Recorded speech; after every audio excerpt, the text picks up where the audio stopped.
اس میں کوئی شک نہیں کہ ہم سب نے ایک ایسے پل سے گزرنا ہے جو بال سے زیادہ باریک اور تلوار سے زیادہ تیز ہوگا۔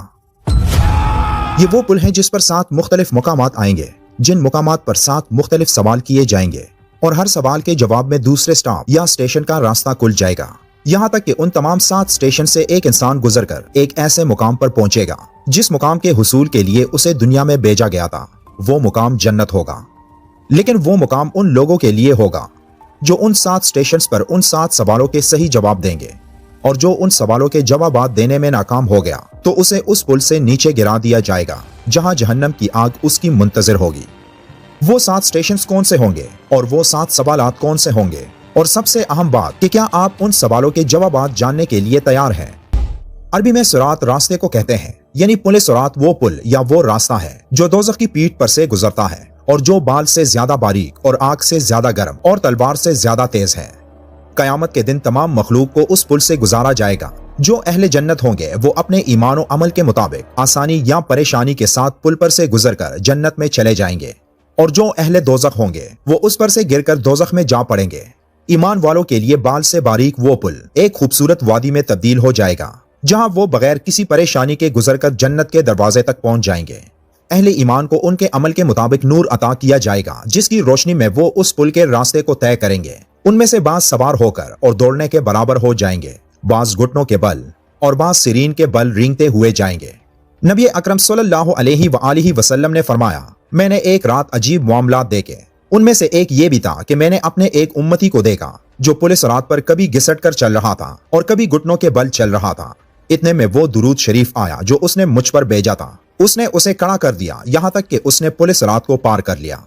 پل صراط کی مسافت آخرت کے سالوں کے حساب سے 3000 سال ہے۔ ایک روایت میں یہ بیان کیا گیا ہے کہ دوزخ پر 7 پل ہیں اور ہر پل کے درمیان 70 برس کی مسافت جتنا فاصلہ ہے، اور ہر پل تلوار کی دار جتنا تیز ہے۔ اس کے اوپر سے گزرنے والے گروہوں میں سے پہلا گروہ آنکھ چپکتے ہی گزر جائے گا، دوسرا گروہ اس طرح گزرے گا جس طرح بجلی اچک لے جاتی ہے، تیسرا گروہ تیز ہوا کی طرح گزر جائے گا، چوتھا گروہ پرندوں کی سی تیزی کے ساتھ گزر جائے گا، پانچواں گروہ گھوڑوں کی طرح دوڑ کر گزر جائے گا، چھٹا گروہ دوڑتے ہوئے آدمیوں کی طرح سے عبور کرے گا، اور ساتواں گروہ پیدل چلنے والے لوگوں کی طرح سے گزر جائے گا۔ ان سب کے بعد آخر میں ایک گروہ وہ باقی رہ جائے گا۔ جب انہیں گزرنے کے لیے کہا جائے گا تو وہ اپنے پاؤں پل صراط پر رکھیں گے، مگر ان کے پاؤں لرزنے لگیں گے، چنانچہ وہ گھٹنوں کے بل چلنے لگیں گے اور دوزخ کی آگ کی چنگاریاں ان کے پاؤں اور پوست تک پہنچیں گی۔ تب وہ لوگ پیٹ کے بل گھسیٹے چلیں گے، پھر ہاتھوں کے ذریعے پل کے ساتھ لپٹ جائیں گے، آگ بھی ان سے لپٹ جائے گی۔ تب آگ سے چھٹکارا پانے کے لیے وہ پیٹ کے بل گھسٹنے لگیں گے یہاں تک کہ دوزخ کو عبور کر لیں گے۔ عبور کرنے کے بعد پلٹ کر دوزخ کی طرف نگاہ دوڑائیں گے اور کہیں گے کہ جس اللہ نے دوزخ سے ہمیں پار کرا دیا وہی پاک ذات ہے۔ اس پل کے پہلے اسٹیشن پر ہمارے ایمان کے متعلق سوال ہوگا۔ ایمان کے ان 6 ارکان کے بارے میں پوچھا جائے گا جس میں اللہ پر ایمان، مقدس کتابوں پر ایمان، فرشتوں پر ایمان، تمام پیغمبروں اور نبیوں پر ایمان، روز آخرت پر ایمان اور اچھی اور بری تقدیر پر ایمان۔ جب کوئی ان تمام باتوں میں کامیاب ہوگا تو اسے اگلے اسٹیشن پر بھیجا جائے گا جہاں اس سے نمازوں کے بارے میں پوچھا جائے گا کہ اس نے نمازیں پوری پڑھی تھیں یا نہیں۔ جن لوگوں نے نمازیں پوری اور صحیح پڑھی ہوں گی تو ان کی نمازیں ان کے لیے ایک نور بن جائے گی جو ان کو آگے کا راستہ دکھائیں گی۔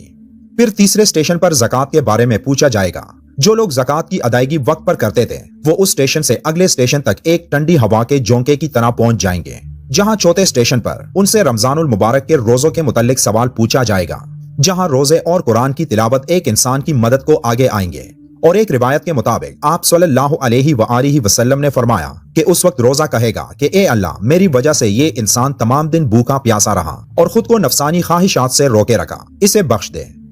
قرآن کہے گا کہ یہ میری تلاوت کی وجہ سے رات کو سوتا نہیں تھا، اسے بخش دے۔ اور تب اللہ اس انسان کی بخشش کر کے اسے اگلے اسٹیشن پر بھیج دے گا جہاں اس سے حج کے متعلق سوال کیا جائے گا، اور اس اسٹیشن پر کامیابی کے لیے ہر اس مسلمان پر لازم ہے جو جسمانی اور مالی لحاظ سے قابل ہو تو اسے اپنی زندگی میں کم از کم ایک بار حج کرنا چاہیے۔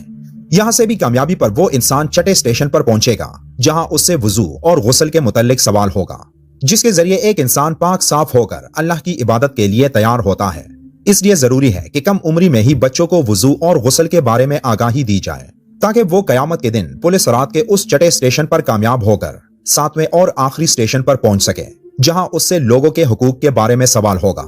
اس سوال کا جواب ہمارے اپنے والدین، ہمارے بڑوں، ہمارے بچوں، پڑوسیوں، دوستوں اور رشتہ داروں سے ہمارے سلوک پر منحصر ہوگا۔ کہ ہم ان سے کس طرح سلوک کرتے ہیں۔ اگر کوئی دوسروں کا حق کھاتا ہو، چوری کرتا ہو، ڈاکے ڈالتا ہو، گالیاں دیتا ہو، غیبت کرتا ہو،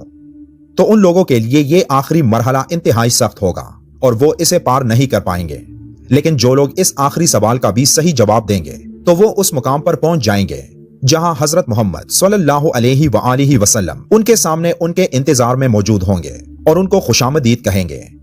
جہاں ان لوگوں کے لیے پانی کے 2 چشمے ہوں گے جن کے کنارے ہیرے جواہرات سے بنے ہوں گے۔ وہ لوگ ایک چشمے میں نہائیں گے اور دوسرے سے پانی پئیں گے، تب وہ جنت کے دروازے پر پہنچ جائیں گے جہاں فرشتے ان کے استقبال کے لیے موجود ہوں گے اور وہ جنت میں قدم رکھ کر ایک نا ختم ہونے والی زندگی میں داخل ہوں گے۔ اللہ ہمیں ایسی نیکیاں کرنے کی توفیق عطا فرمائے جن کی برکت سے پل صراط سے گزرنا آسان ہو۔ ویڈیو کے آخر میں ایک بار درود شریف پڑھنا مت بھولیے گا۔ اگلی ویڈیو تک اللہ حافظ۔